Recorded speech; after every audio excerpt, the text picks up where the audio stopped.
เนาะตัวนี้อันนี้มันบอกถึงสื่อของระบบบอกสื่อของระบบสื่อของระบบอะไร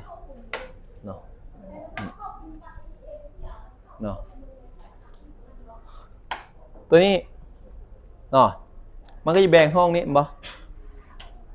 เนาะห้องยาวลงมาลุ่มเห็นไหมเจ้าพระเจ้าเห็นนะเนาะเจ้าพระเจ้าจะเห็นเนาะ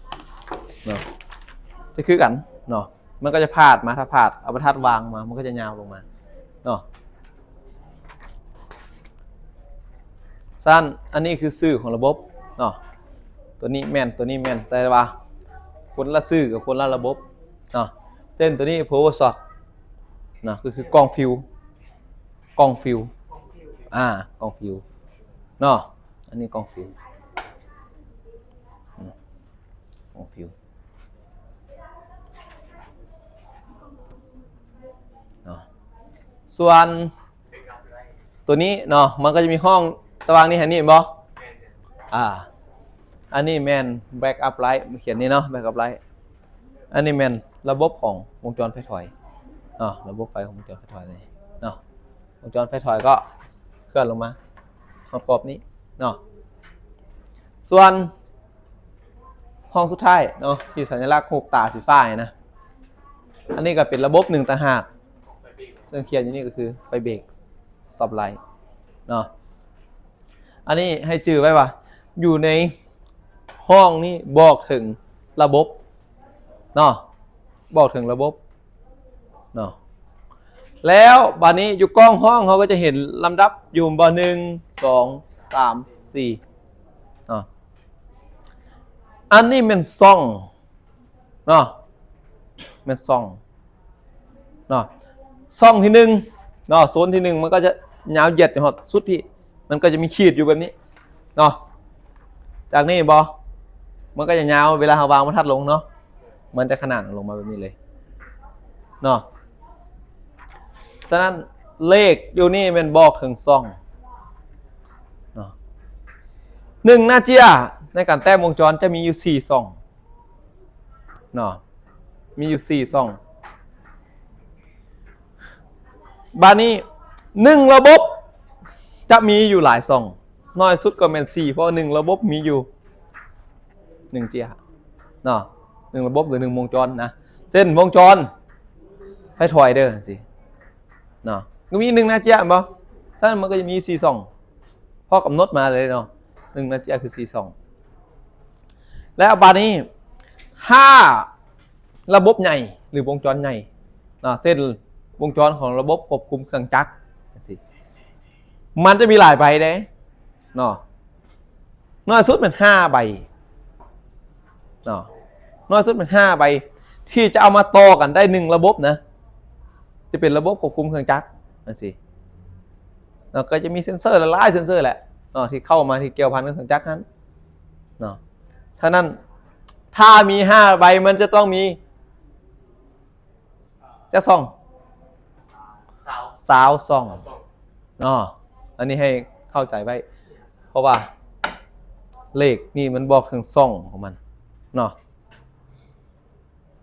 ซ่องของมันเพื่ออย่างเพื่อง่ายในการไปเบิ่งไงระบบต่อไปนี่เบิ่งระบบต่อไปแล้ววันนี้จุดใหญ่ๆก็คือต่อมาคือแม่นี้นี่บ่เห็นเนาะของพระเจ้าเห็นเนาะอันนี้จะซูมมาแบบนี้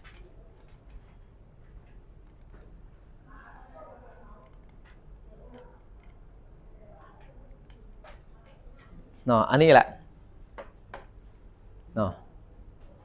ตัวที่4เห็นบ่1เป็นเลขลำดับของวงจร2แม่นชื่อของระบบเนาะอยู่ในห้องเห็นบ่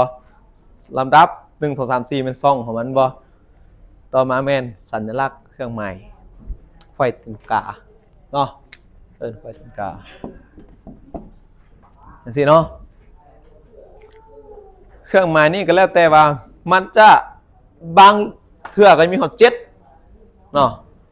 แต่เดี๋ยวนี้วงจรเขามีแต่3เนาะฉะนั้นตัวควายตีนกาเนี่ยนะ มันแม่นบ่งบอกถึงหนึ่งเนาะก็คือสเปคแหละเนาะสเปคหรือออปชั่นของมันเนาะตัวใดตัวหนึ่งพอรถรุ่นหนึ่งเวลาที่เขา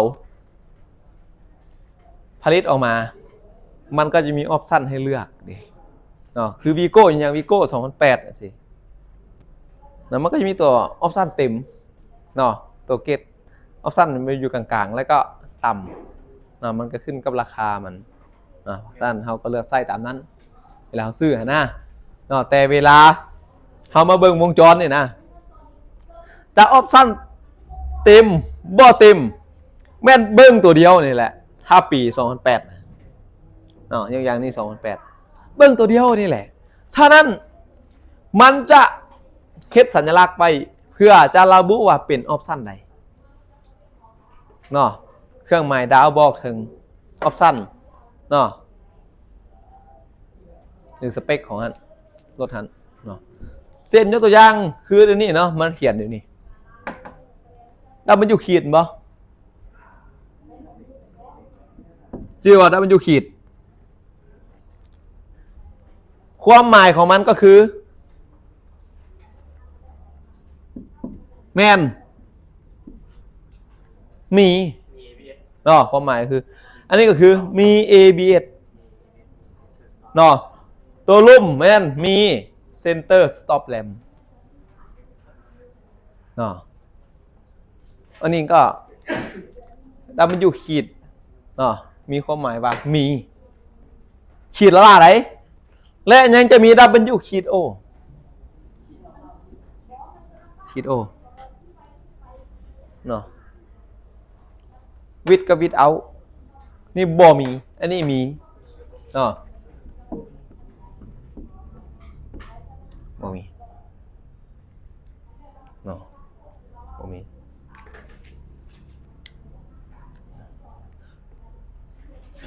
บัดนี้เฮาไปเบิ่งอยู่ไสเนาะสเปคเห็นบ่เวลาเขาแต้มวงจรมาเนาะคือเฮาเห็นอยู่นี่เห็นบ่นี่มัน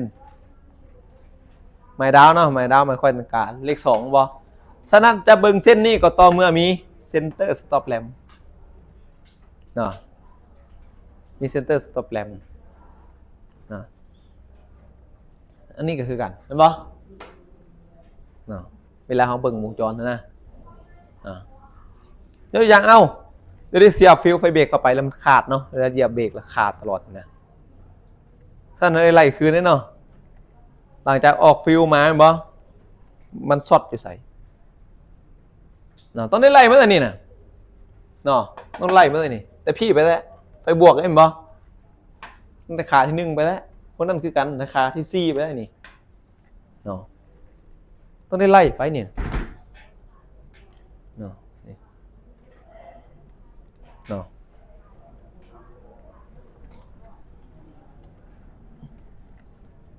ต้องได้เบิ่งแล้วเบิ่งตั้งแต่ดอกไฟเบรกส่วนกลางเนาะเซนเตอร์สวอปแรมเนี่ยเนาะดอกไฟเบรกที่ฝาท้ายนะเนาะต้องได้เบิ่งได้ฮะและขาที่1นี่เนาะมาพี่หดขาที่4ของไฟท้ายข้างขวามือเนาะแล้วจะไล่มาอีกฮอตพี่แล้วเนาะมาขาที่4ของสุดไฟท้ายกำซ้ายมือนะแล้วก็มาพี่แล้วออกสวิกออกจากซิกไปจนฮอตฟิวเนาะแต่อย่าลืมนี่ฟิวอยู่ใส่ฟิวหลังสวิกหรือก่อนสวิกเบิ่งวงจรของเจ้าหันเบิ่งเจี้ยวของเจ้าหันฟิวอยู่หลังหรืออยู่ก่อนสวิกฟิวอยู่ก่อนสวิกมองโดยปกติเขาจะไล่ละการทำงานแต่โมไฟไหมบอนับ1แต่โมไฟมาเด้แสดงว่าฟิวอยู่ก่อนสวิกไม่ดีถ้าเขาเหยียบสวิกเนาะเหยียบไฟเบรกเนาะเวลาสวิกมันต่อแล้วฟิวมันขาดก็แสดงว่ามันจะมีปัญหาตั้งแต่หลังสวิกมาด้านนี้เนาะขาที่1ของสวิกมาฮอตดอกฉะนั้นจากสวิกไปหาฟิวเขาก็บ่นำมันอันนั้นหลักการในการนำสายไฟเนาะสั้นให้เขาหู้ไว้ว่าเครื่องหมายดาวหรือไฟตินกาบอกถึงสเปคหรือออปชั่นของมันเนาะว่ามีอย่างใดเนาะมีอย่างใดเนาะสั้นเวลาเปิดเบิ่งวงจรเนาะ เขาเห็นแล้วดาว2ดาว3เห็นปะมาแล้วเนาะอยู่นี่เนาะดาว3มาแล้วดาว1มาแล้วเห็นปะอันนี้ให้จื้อไว้ถ้าเห็นเครื่องหมายดาวหรือไฟจังกาแม่นบอกถึงสเปคแล้วเฮาจะนำเส้นนั้นก็ต่อเมื่อว่ารถเฮาอยู่ในสเปคที่มันระบุไว้ในดาวนั้นเส้นมีเซนเตอร์สต็อปแลมป์ได้นำได้ดาว2ถ้าบ่มีดอกไฟเบรกที่ฝาท้ายเฮาก็บ่นำแหละตัวอย่างเขาก็บ่นำในส่วนพี่เห็นแล้วอันนี้ก็จะเป็นมาเบิ้งถ้ามันจะไปเกี่ยวพันในหลายๆระบบนี่คือพื้นฐานในการเบิ้งเพจดาวนี่เบิ้งมันคือเวลามันจะเขียนอยู่ที่ใส่ไฟไว้ให้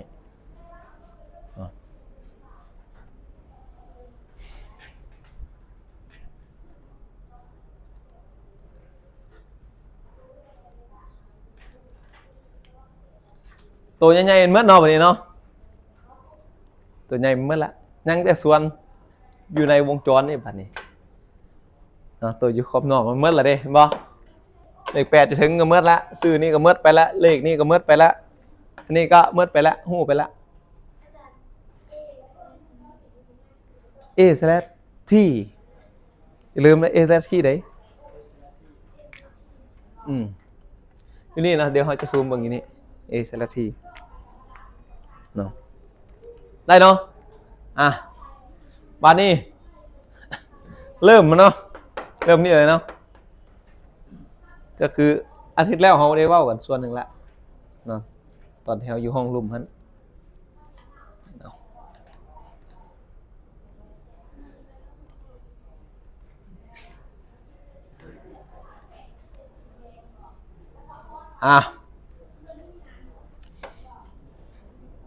ปักที่1ผมปักเมย์ผมปักที่1เอาใหม่ขา ขาที่1ของปักที่1ไงปัก1A เหมือนปักที่1ไหนอันนี้แม่นขาที่1ของปัก 1A 1A นี่แม่นบอกถึงปัก 1A ปักเสียบ 1A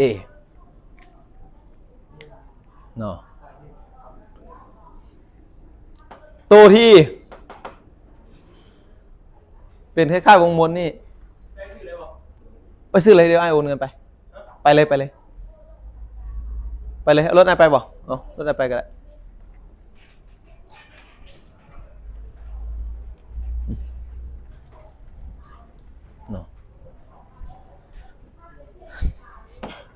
ตัวส่วนมนนี่มนกับบ่มนนะมันเพราะมันเขียดสื่อเลยให้โค้งมาให้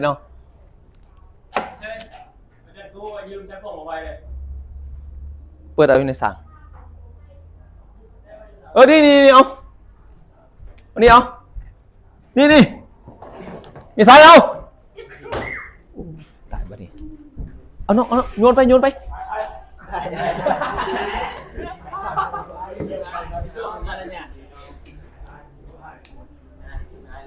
นาะมาแล้วบ่ไอ้น้องเขาออกไปนอกมาเข้ามาเรียนต่อเฮาอันนี้เป็นปักแม่ตัวสอนแม่นปักผู้สอนผู้ส่วนถึงคือกันเนาะเลข1ก็คือขาที่1ของปัก 1F เคลื่อนไปเรื่อยๆนะเขาเนาะ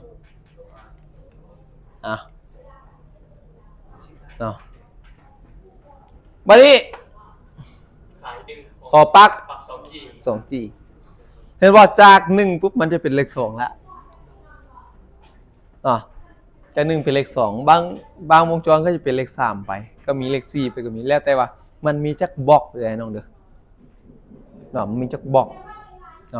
แต่คือพี่โก้มี3บล็อกอยู่แต่ว่าจะเต็มเพียงแต่สัญลักษณ์ใส่เพียงแต่เลข2ใส่เพียงแต่เลข2คือพี่โก้ไหนแต่ความจริงฟิวมี3บล็อกมีบล็อก3อีกฉะนั้นอันนี้ แมนกองที่หนึ่งกองที่สองเลขอยู่ด้านในนะอ๋อนี่กองที่สองนี่กองที่หนึ่งจะไล่แต่หม้อไฟมาอ๋อนี่หม้อไฟมาหาฟิวไฟซากวะ100 แอมป์ AFT ฟิวไฟซาก ฟิวจะสร้าง ฟิวไฟซากเนาะ100 A นี่ก็คือค่าการทนกระแสของฟิวฮันมันสูงสุดอะไรได้100 แอมป์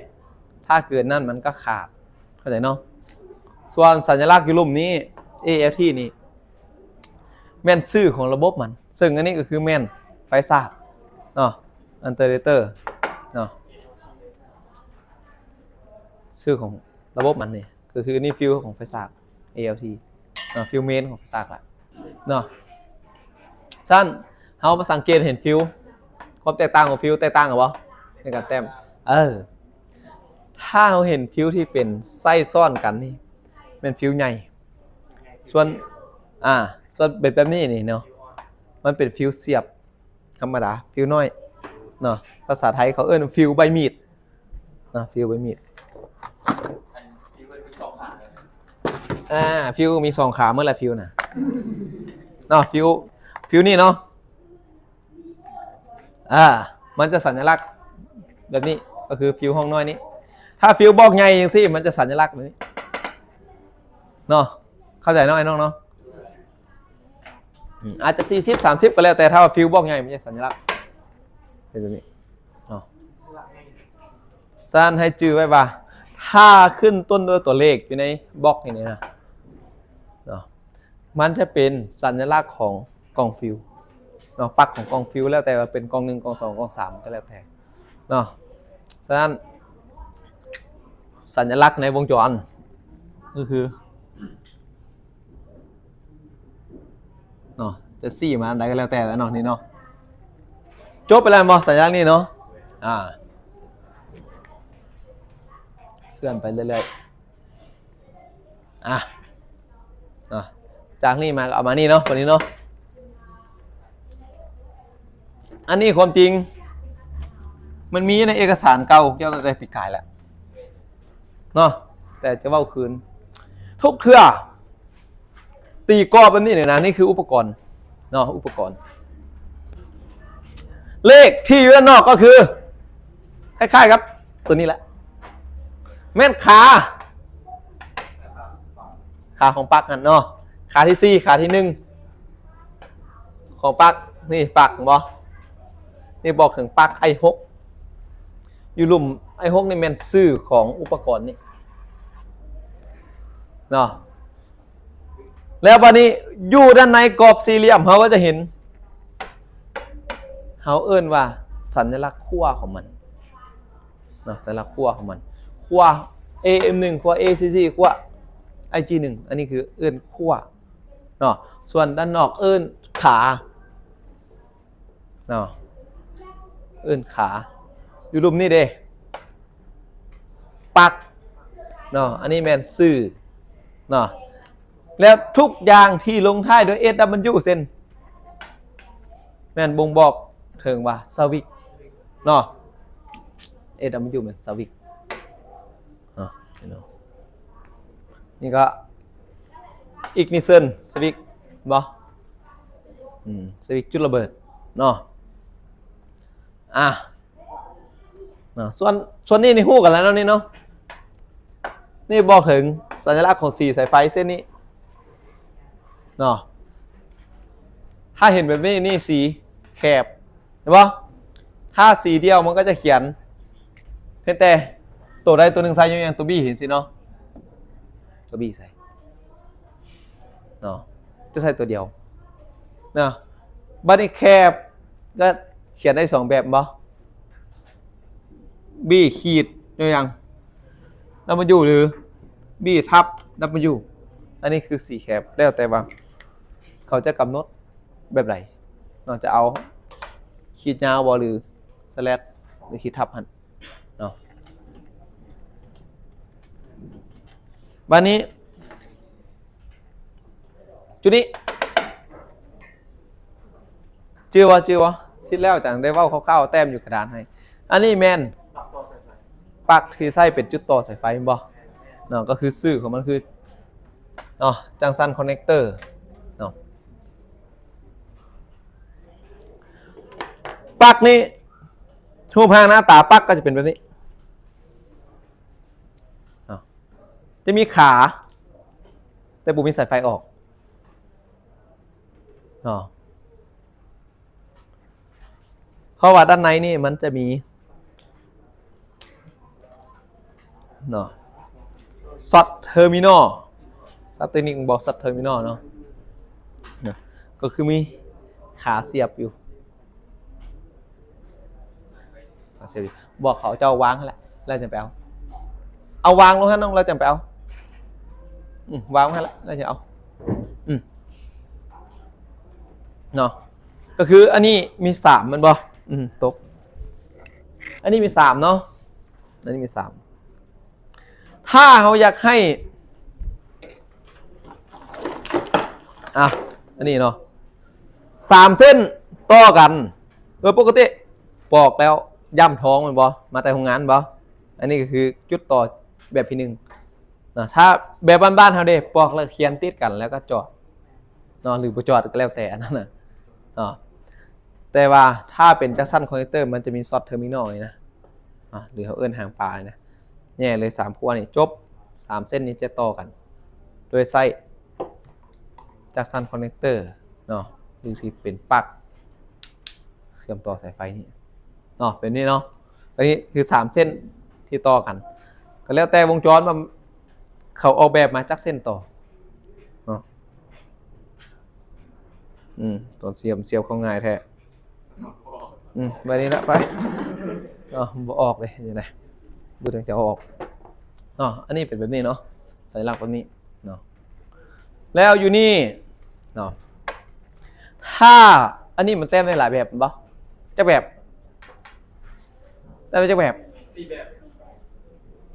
3 แบบ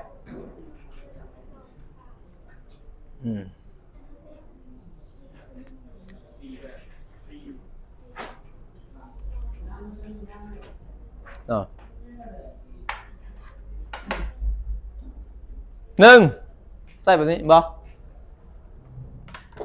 ส่วนใหญ่นิยมก็คือแบบนี้กับแบบปักเดียว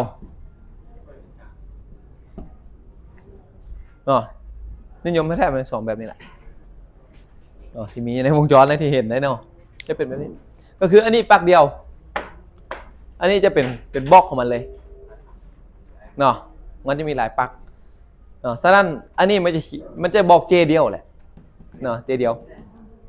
เจอย่างแล้วแต่เจเดียวอันนี้มี2เจ2เจสั้นส่วนใหญ่จะใส่กันแบบนี้ถ้าเห็นแบบนี้มานี่เห็นว่าเมื่อกี้จากส่วนโค้งนี่เนาะเป็นวงมนแล้วเนี่ยเป็นวงมนก็เป็นปลั๊กเสียบเพื่อนปลั๊กเสียบกันตัวส่วนโค้งนี่ใส่กับกล่องฟิวส์บ่วงมนป่ะนี่ความหมายของวงมนปลั๊กนี่วงมนนี่ขีดทางไหนกันแล้วแต่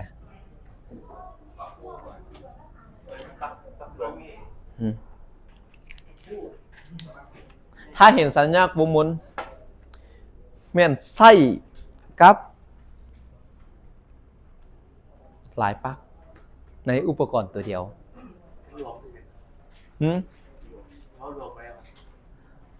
ที่จะรวมได้มันหลายปลั๊กอยู่ในกล่องเดียวแต่ว่ามันบอก A บอก B เด้สั้น A กับ B คนละอันเด้ปักรวม A ปักรวม B ปักรวม A ปักรวม B นี่ก็คือสัญลักษณ์วงมนก็คือก็เป็นปลั๊กเสียบแหละแต่ว่า1อุปกรณ์มีหลายปลั๊กเสียบมันจะใส่วงมนเข้าใจสิเนาะ1ปลั๊กเสียบเลยนะ1อุปกรณ์ตัวอย่างกองฟิวส์จ้ะนี่ตัวอย่างกองฟิวส์นี่1กองบ่มีจักปลั๊กนี่นับเอาแล้วนี่1 2 3 4 5ปลั๊ก 5 ปลั๊กมันก็จะใส่แบบนี้แหละเนาะยกตัวอย่างเนาะ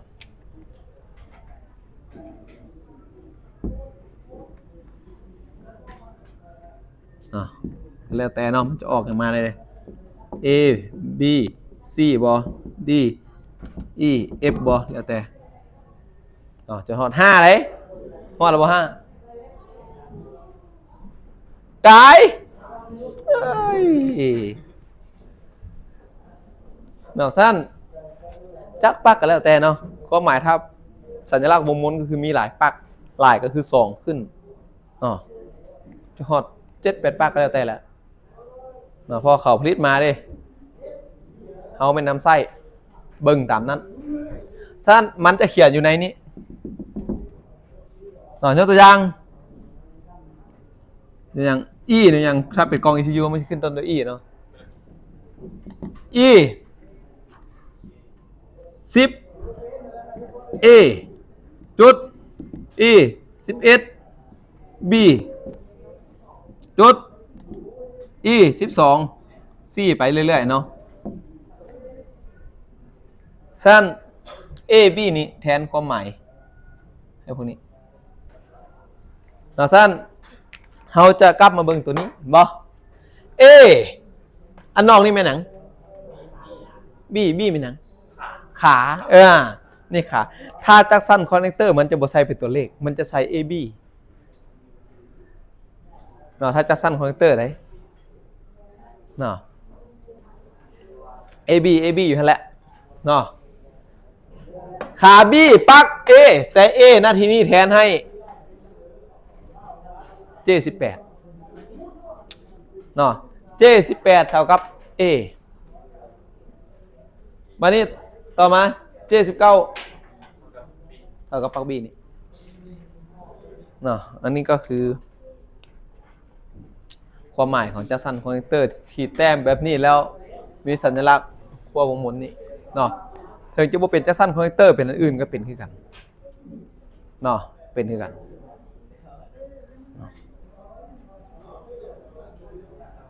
ได้บ่ผ่านบ่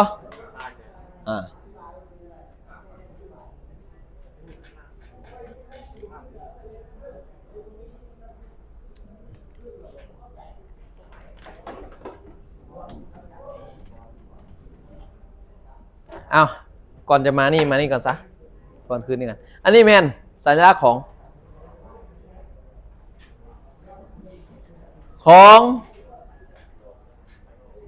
ดอกไฟ LED มั้ยบ่ไดโอดเรืองแสงหรือดอกไฟ LED Light Emitting Diode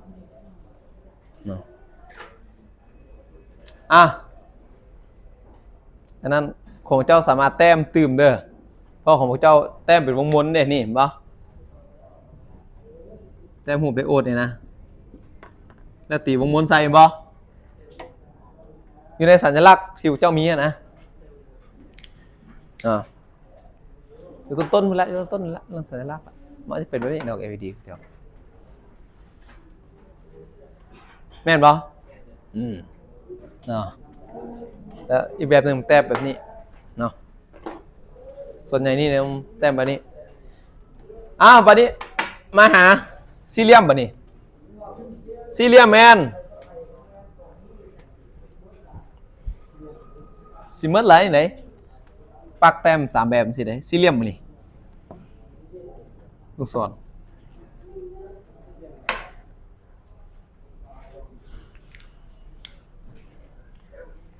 2แม่นคือเก่าแม่นหนัง2แม่นหนังขาที่2ของ ID 1ปลั๊ก ID 1เป็นปลั๊กแบบใดปลั๊กสี่เหลี่ยมเป็นปลั๊กแบบใด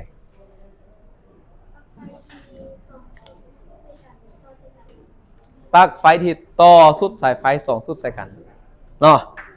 อยู่นี่มันมีอยู่จะดึงมาอยู่ดิ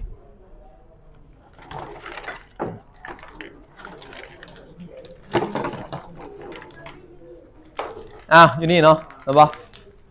มันก็จะมีสายไฟอยู่2ส้นคือเราเห็นอยู่ในวงจรเนาะนี่ก็สายไฟเห็นปะสัญญาณของสายไฟเห็นปะ เนาะสีแดงแคบฟ้าอันนี้ก็สัญลักษณ์ของสายไฟมั้งแดงแคบฟ้ากันมาเสียบใส่กันที่เป็นแบบนี้เนาะนี่แหละนี่คือปลั๊กสี่เหลี่ยมเนาะเพราะว่าสุดสายไฟเขาก็จะมี2สุดแบบนี้เนาะอันนี้ก็คือสุดห้องเครื่องจักรแล้วก็จะมีปลั๊กพวกนี้เห็นปะเนาะที่จะไปต่อใส่กล่องและไปต่อใส่กับอีกสุดหนึ่งที่อยู่ในห้องคับเนาะซึ่งมันจะใส่สัญลักษณ์เป็นสี่เหลี่ยมเนาะเป็นสี่เหลี่ยมเนาะเป็นสี่เหลี่ยมได้ประมาณบ่เนาะอันนี้ก็คือกันเนาะขีดออกได้เด้อคนน้องสามารถขีดออกเด้อเนาะปลั๊ก ID 2มันปลั๊กต่อสายไฟ2สุดใส่กันขีดใส่ออกได้เนาะอันนี้เนาะปลั๊ก ID 2แม่นยังปลั๊กที่ต่อ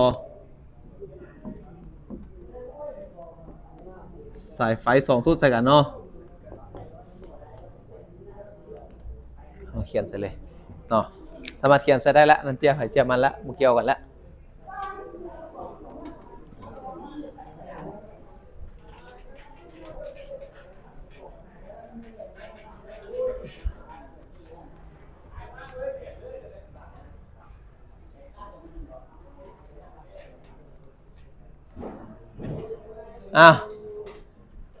บัดนี้มานี้อันนี้ก็จะเป็นคือเก่าบ่เบ้ากันเลยเนาะคือเก่าเนาะแล้วบัดนี้จุดที่บ่คือเก่ามีอยู่นี่เห็นบ่สายไฟขาดสายไฟขาดเขาเบิ่งนี่ขาดเนาะแต่มีความหมายของมันได้ถ้าเห็นเป็นแบบนี้เนาะแล้วลูกศรซี่ออกแมนไฟจะออกไปหาระบบอื่นเข้าใจเนาะไฟจะออกไปหาระบบอื่นถ้าลูกศรซี่ออกแล้วถ้าลูกศรซี่เข้าแมนไฟจากระบบอื่นเข้ามาหาระบบที่เขากำลังเบิ่งเข้าใจปะอันนี้มี2แบบเนาะอันนี้ซี่ออกบ่แล้วถ้ามันซี่เข้ามันจะมีปิดกล้องไอ้กล้องนึงแล้วมามันก็จะซี่เข้าเนาะซี่เข้าเหรออันนี้มันมาจากระบบอื่นอันนี้ออกไปหาระบบอื่นเข้าใจสิมีซี่ออกกับซี่เข้าเลยแต่วันนี้เขาเบิ่งอยู่นี่บ่มันนี่ยิงออกถ้ามันยิงเข้าต่อใดแสดงว่าจากระบบอื่นแล้วมันจะเข้ามาหามันแล้วนี่เข้าใจเนาะแล้วมันออกไปใส่แม่นให้มาเบิ่งอยู่นี่ชื่ออยู่นี่แม่นบอกถึงอุปกรณ์หรือระบบที่มันออกไปหาเข้าใจเนาะอันนี้เป็นชื่อของระบบที่เชื่อมต่อระบบที่ต่อเข้าไปหาเนาะนี่คือต่อเข้าไปหาเนาะเพราะว่าเอาไฟนี่เข้าไปหาตัวระบบนี่เนาะ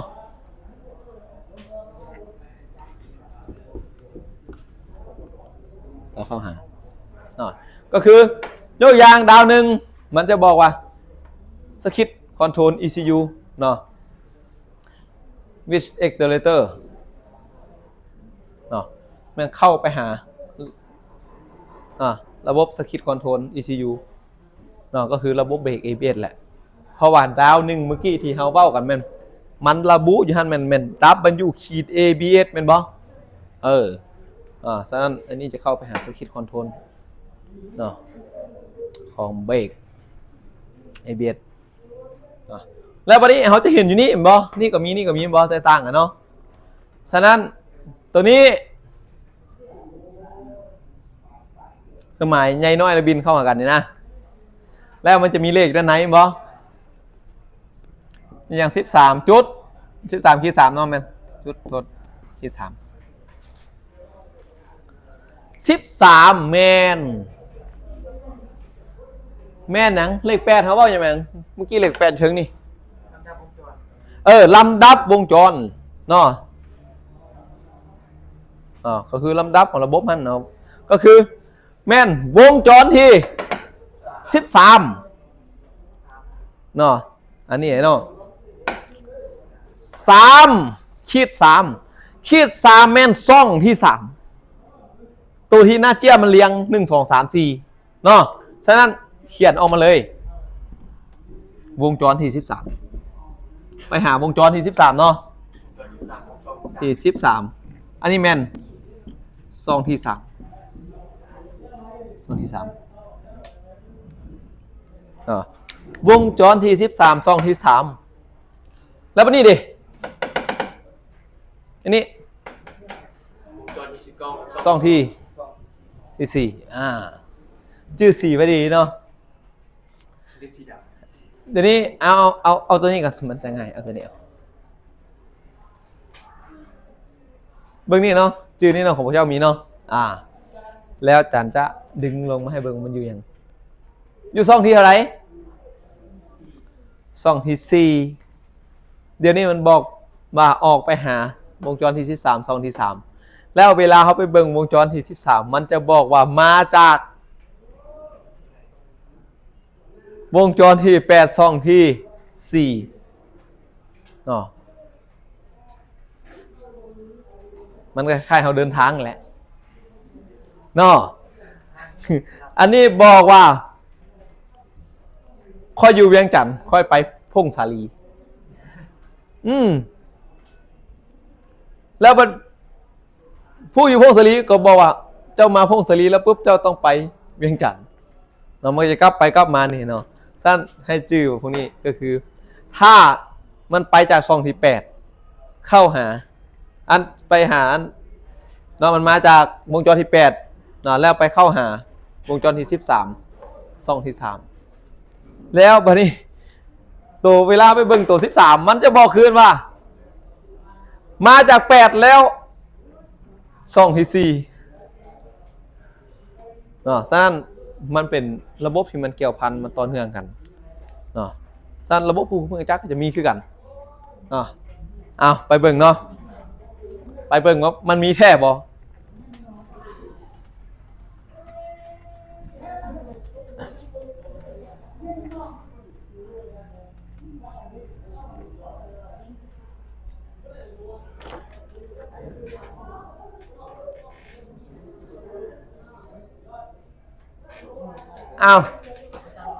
เมื่อกี้มันบอกว่าอย่างชื่อมันบอกว่าอย่างไรสคิดคอนโทรล ECU มันบอกแต่ดาวหนึ่งมันบอกว่า ABS ฉะนั้นครับต้องไปเปิดวงจรของ ABS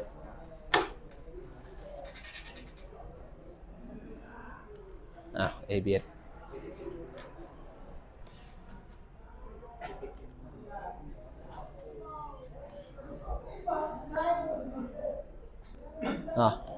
เริ่มลายตาเข้ามาแล้ว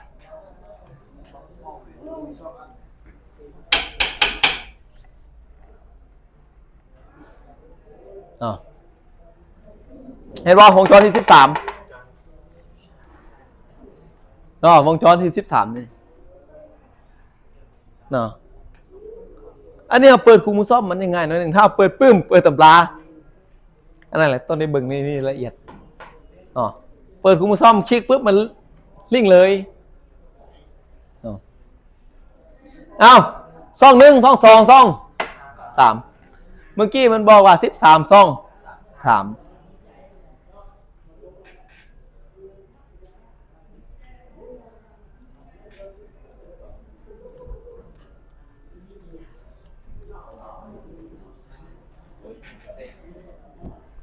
ซ่อง3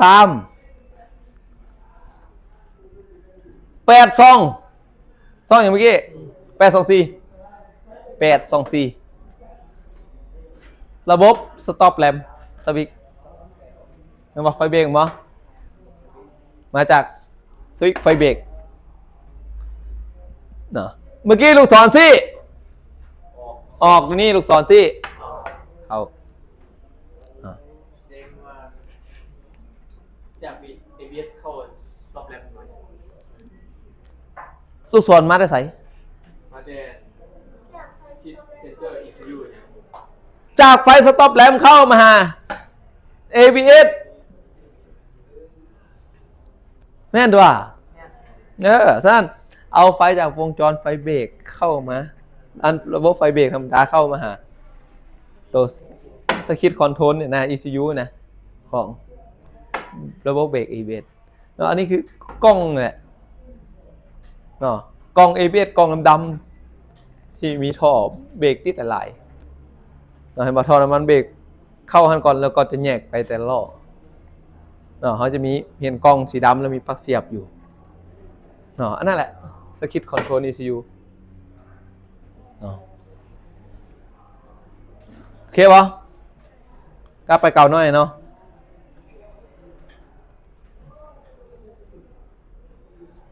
สต็อป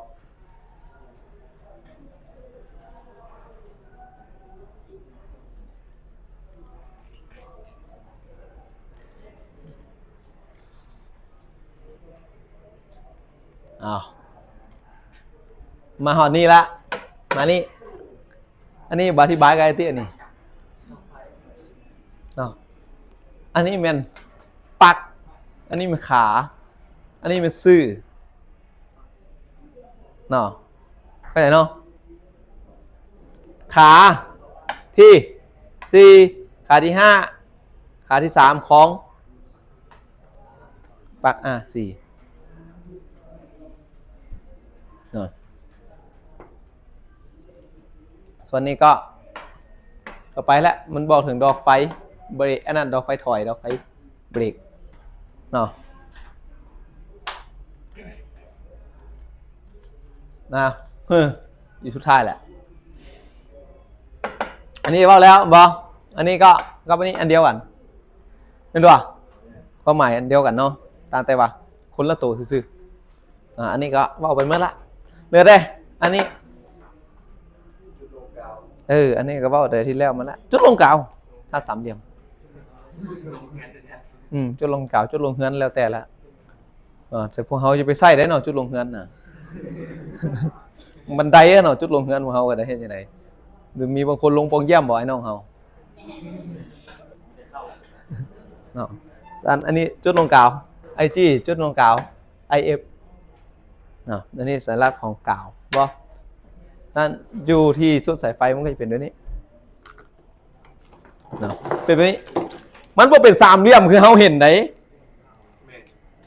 เนาะนอซิปกับเข้านี่แหละหันติดตัวถังไว้เนาะเดี๋ยวเห็น3 เหลี่ยมซอก3 เหลี่ยมเนาะคืออาจารย์ได้บอกไปแล้วว่าสัญลักษณ์ทางไฟฟ้ากับตัวจริงมันคนละอย่างเลยเนาะได้บ่อ้าวเนาะเมื่อเขาฮู้ความหมายพวกนี้แล้วไอ้น้องฮู้ความหมายในวงจรแล้วมันบ่มีอย่างยากแต่เขาต้องไปเข้าใจในการนำไส้คู่มือซ่อมอยากฮู้บ่มันอยู่ใส่เดี๋ยวนี้ยากอยู่ได้เฮาฮู้อยู่มันอยู่ใส่แต่ปัญหาคือมันอยู่จุดใดบ่เดี๋ยวนี้เขาฮู้แล้วมันอยู่รถวีโก้นี่เขาว่ากันคู่มือซ่อมวีโก้เนาะมันอยู่รถวีโก้อะไรเนี่ยนะแต่มันอยู่จุดใดของรถวีโก้เนาะบ่ต้องไปซ่อไปเปิดเอาซะนั่นแหละอาจารย์จะบอกปิ้นมา244 หน้านะแล้วใส่แฟ้มแล้วถ้าผู้ใดไปปิ้นมาแล้วห้ามเย็บเป็นหัวเจาะหูแล้วใส่แฟ้มเอกสารนะเพื่อเวลาถอดไปต่อกันได้หลายเขาจะได้ใส่เขาอยู่ชั้นสูงแหละเนาะฉะนั้นถ้าเขาปิ้นนั่นมาแล้วมันง่ายมันจะบอกเขาเพราะว่ามันอยู่ใส่จือไว้ของพระเจ้ามีแล้วเจียดาพูดอยู่ใส่เขาไปเบิงไวริ่งรูทติ้งเนาะก็คือไปเบิงตำแหน่งมันเนาะไวริ่งรูทติ้งเนาะก็คือไปเบิงตำแหน่ง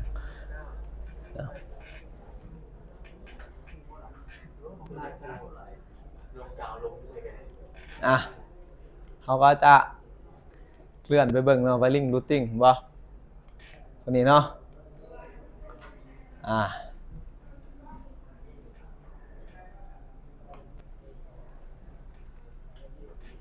ทุกอย่างมันบ่มีอย่างยาก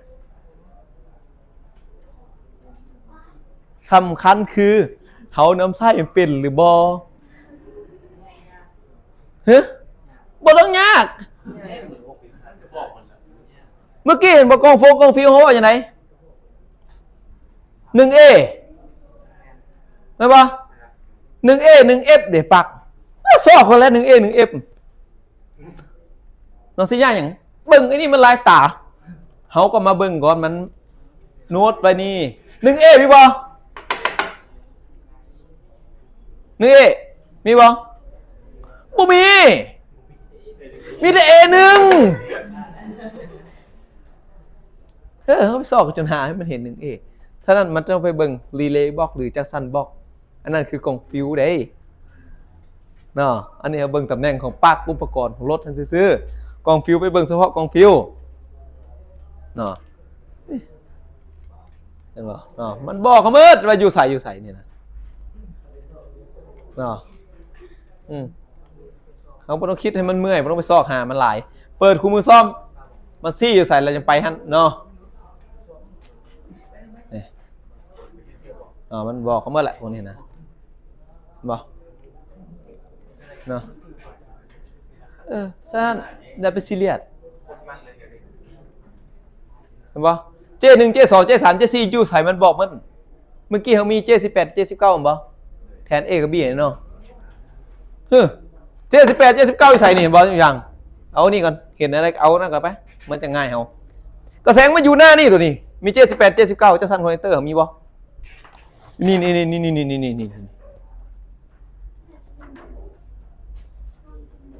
ไม่บ่ใช่มันอยู่หน้านี่แหละรุ่นมันอยู่ใส่เห็นบ่อยู่รูปมีบ่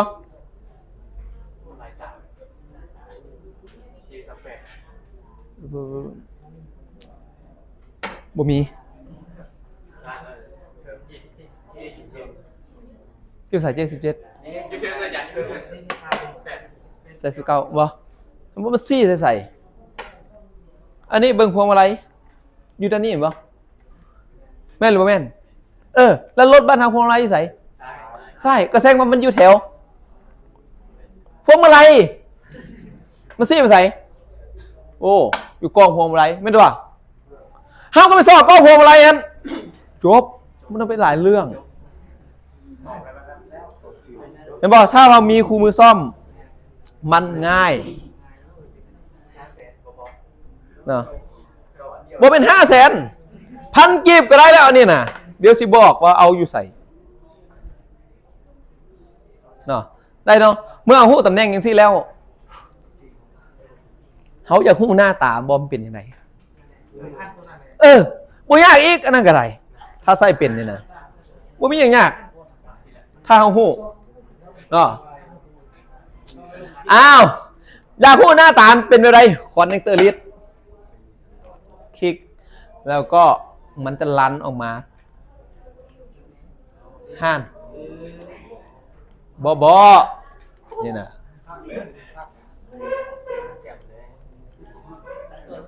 เจ๊ยัง18 19บอเนี่ยกันหน้าตามันก็ออกมาเฮาเลยเนาะพวกนี้มันมีมัดเจ๊ยังไล่เอาบอJ18 J19หน้าตามีอย่างสิไปเบิ้งเอาเขาพูดตำแหน่งมันอยู่อะไรเนี่ยมาทอดมาเบิ้งเทเลปักถ้าบ่แน่ใจมาเบิ้งแม่นละเทียบใส่ไฟแม่นละก็จบเลยตัวเขา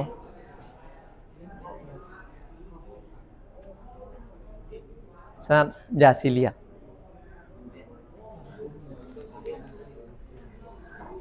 แต่มันซีเรียสเนาะพอบ่ได้เลย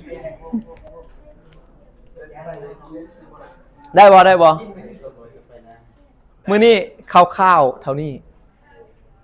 อาทิตย์หน้าจานจะปินตัวอันวอลลิ่งรูทติ้งให้แล้วไปหามันอยู่ที่รถบัดนี้เนาะเอาท่านเนาะ